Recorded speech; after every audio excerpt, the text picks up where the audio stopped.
विश्वास प्रेम हे संगमनेरकर जनतेने 1 वर्षापूर्वीच दाखवून दिलंय. संगमनेरकरच्या जनतेने परिवर्तन हे विकासासाठी केलंय आणि निश्चितच आज ज्या पद्धतीने आमदार झाल्यापासून संगमनेरच्या प्रश्नांना वाचा फोडण्याचं काम विधानसभेत असेल किंवा संगमनेरच्या रस्त्यावर येऊन संगमनेरच्या प्रश्नांसाठी प्रत्येक मंत्री महोदयांकडे जाऊन विभागाकडे जाऊन संगमनेरचा पाण्याचा प्रश्न असेल, आरोग्याचा असेल, रोजगाराचा असेल, हा प्रश्न सोडवण्यासाठी आम्ही यशस्वी झालो.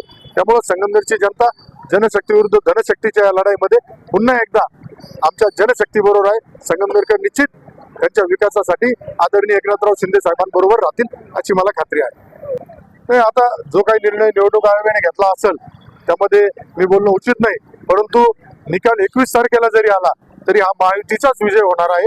नगराध्यक्ष हा शिवसेना पक्षाचाच विजय होणार असून त्यामुळं निकाल 21 ला झाला काय 22 ला झाला काय, जनतेने ज्यावेळेस ठरवलेलं असतं त्यावेळेस परिवर्तन हे अटळ असतं, विकासासाठी परिवर्तन अटळ असतं. बाळासाहेब थोरातांना तेवढं सोडून येतं काय? बाळासाहेब थोरात लोकसभेच्या वेळेस गप्प बसले होते. त्यांचं सरकार जिथं जिथं आलं त्या राज्यामध्ये ईव्हीएमचा घोटाळा नसतो.